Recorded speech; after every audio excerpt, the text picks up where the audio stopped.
ওদালগুৰি জিলাৰ ৰৌতাত থিয়নাম হলিগীত লোকগীত আৰু ভোৰতালৰ গ্ৰীষ্মকালীন কৰ্মশালা। ৰৌতা আঞ্চলিক ছাত্ৰ সন্থাৰ নেতৃত্বত আৰু ৰৌতা বিহু সুৰক্ষা সমিতিৰ সহযোগত অনুষ্ঠিত হয় এই গ্ৰীষ্মকালীন কৰ্মশালাৰ 25 জুলাইৰ পৰা 29 জুলাই মুঠ 5 দিনীয়াকৈ ৰৌতা জাতীয় বিদ্যালয়ৰ প্ৰাংগণত অনুষ্ঠিত হয় গ্ৰীষ্মকালীন কৰ্মশালাৰ। সত্ৰীয়া সংস্কৃতিৰ সাধক তথা ৰাজ্যিক বঁটা প্ৰাপক বৰপেটাৰ নকুল দাসে আগবঢ়ায় প্ৰশিক্ষণ। ৰৌতা আঞ্চলিক ছাত্ৰ সন্থাক লোক সংস্কৃতিৰ এই ধাৰা আগুৱাই নিয়াৰ প্ৰচেষ্টাত শলাগ লৈ সত্ৰীয়া সংস্কৃতিৰ সাধকগৰাকীয়ে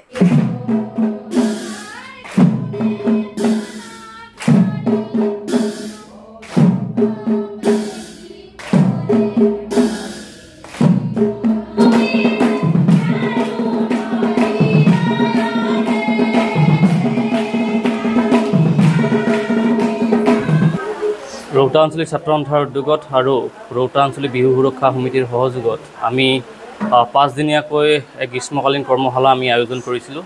আৰু এই উক্ত গ্ৰীষ্মকালীন কৰ্মশালাত আমি থিয়নাম, লোকগীত, হলিগীত আৰু ভোৰতালৰ এই কৰ্মশালা আমি আয়োজন কৰিছিলোঁ।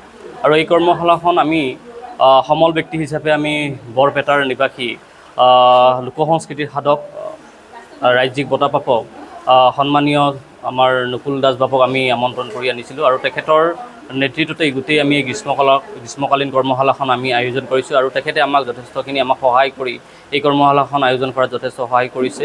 আৰু ইয়াৰ লগে লগে আঞ্চলিক ছাত্ৰ সন্থাৰ সভাপতি সম্পাদক প্ৰমুখে কৰি সাংস্কৃতিক সম্পাদক এই আটাইখিনিয়ে সহায় সহযোগ কৰি আমাৰ এই কৰ্মশালাখন সুকলমে অনুষ্ঠিত কৰাত যথেষ্ট সহায় সহযোগিতা কৰিছে।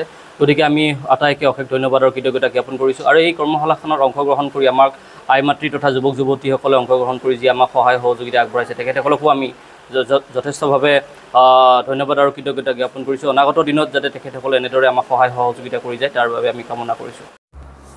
কৃষ্ণ ৰৌতা ছাত্ৰ সন্থা আৰু বিহু সুৰক্ষা সমিতিয়ে 5 দিনীয়া গ্ৰীষ্মকালীন কৰ্মশালাতে আয়োজন কৰিছে। আমাক বৰপেটাৰ পৰা মাতি আনিছে থিয়নাম, হলিগীত, লোকগীত আৰু ভোৰতাল শিকোৱাৰ কাৰণে। আজি 3য় দিন বৰ সুন্দৰভাৱে এই আয়তীসকলে, যুৱতীসকলে আৰু ল'ৰাসকলে সুন্দৰভাৱে থিয়নাম, হলিগীত, লোকগীত চৰ্চা কৰিছে। আমি শিকি বৰ ভাল পাইছোঁ, বৰ উৎসাহী। তথাপি ইমান গৰমৰ নেওচি আইসকলে নাম গাইছে, সঁচা কৰি বৰ অভিভূত হৈছোঁ। আৰু এই লোকসংগীত, নাম, হলিগীত আমাৰ জাতিটোৰ প্ৰাণ। আমি যেতিয়া পৰিচয় দিব লাগে আমাৰ নাম, লোকগীত এইখিনি আমাক লাগিবই, বিহু লাগিবই। গতিকে আমাৰ অসম চৰকাৰৰ পৰাও কিছু আমাৰ ইয়াতে কৰণীয় কাম আছে।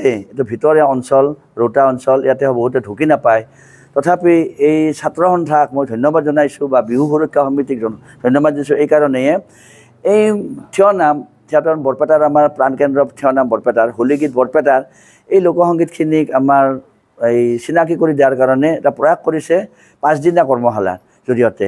গতিকে বৰ সুন্দৰভাৱে গাইছে আৰু এইটো আমাৰ কাৰণে বৰ শুভ লক্ষণ। এনেধৰণে প্ৰচাৰ প্ৰসাৰ হ'ব লাগে। এইটো অকল যে বৰপেটাতে থিয়নাম, বৰপেটাতে হলিগীত বা লোকগীত হ'ব নালাগে, সকলোৱে লওক। আৰু এইটো থিয়নামটো আমাৰতো লাগেই, মানুহৰ বিপদ আপদ বা মৃত্যু তিথিত থিয়নাম লাগে। দেউলৰ সময়ত আমাৰ হলিগীত গোৱা হয়, লোকগীত লাগে। গতিকে আমি যিখিনি পাৰোঁ আমাৰ পৰা আমি এওঁলোকক দিয়াৰ ব্যৱস্থা কৰিছোঁ। তথাপি গৰম হ'লেও তেওঁলোকে বৰ সুন্দৰভাৱে ইয়াতে অংশগ্ৰহণ কৰিছে, বৰ ভাল লাগিছে। নমস্কাৰ। ৰৌতা আঞ্চলিক ছাত্ৰ সন্থাৰ উদ্যোগত আৰু ৰৌতা আঞ্চলিক বিহু সুৰক্ষা সমিতিৰ ব্যৱস্থাপনাত আজি ৰৌতা অঞ্চলৰ জাতীয় বিদ্যালয়ত আমাৰ 5 দিনীয়া কাৰ্যসূচী যোৱা 25 তাৰিখৰ পৰা 29 জুলাইলৈকে যি আমাৰ গ্ৰীষ্মকালীন আমাৰ লোকগীত, ভোৰতাল, থিয়নাম আৰু হলিগীতৰ যিটো আমাৰ কৰ্মশালা অনুষ্ঠিত হ'ল তাতে আমি যথেষ্ট সুন্দৰভাৱে অনুষ্ঠিত হোৱা পৰিলক্ষিত হৈছে। ইয়াত বিশেষকৈ আমাৰ বৰপেটাৰ পৰা আমাৰ প্ৰশিক্ষক শ্ৰদ্ধাৰ আমাৰ ৰাজ্যিক বঁটা প্ৰাপক শ্ৰদ্ধাৰ নকুল দাস বাবুজনাই যথেষ্ট কষ্ট কৰি এই গৰমৰ নেওজি আমাক সকলোকে যি আমাক যুৱক যুৱতী তথা আমাৰ আইসকলক তথা যুৱকসকলক যি আমাক শিক্ষা দিলে, লোক সংস্কৃতিৰ ক্ষেত্ৰত যি আমাক এটা শিক্ষা দিলে বা আগুৱাই নিয়াত সহায় কৰিলে, ভৱিষ্যত প্ৰজন্মৰ কাৰণে এটা বৰ সুন্দৰ এটা পদক্ষেপ। গতিকে আমি এনেধৰণে আমাৰ ৰৌতা অঞ্চলত এই বিদ্যাবিলাক বা এই সংস্কৃতিবিলাক যদি আমাক গঢ়ি তোলে তেতিয়াহ'লে আমি নিশ্চয় ভৱিষ্যতে আমি আগুৱাই যাব পাৰিম, আমাৰ প্ৰজন্মক আমি আগুৱাই নিব পাৰিম। এনেধৰণে কামনা কৰি আপোনালোকক আমি সকলোকে আমি কৃতজ্ঞতা আৰু ধন্যবাদ জ্ঞাপন কৰিছোঁ আৰু আমি এনেধৰণে আগুৱাই যোৱাত যাতে আমাৰ ঈশ্বৰে আমাক কৃপা কৰে তাৰ বাবে আমি প্ৰাৰ্থনা জনাইছোঁ। ওৰাঙৰ পৰা গৌৰৱ গোস্বামীৰ ৰিপৰ্ট, ডিটক্স এনি।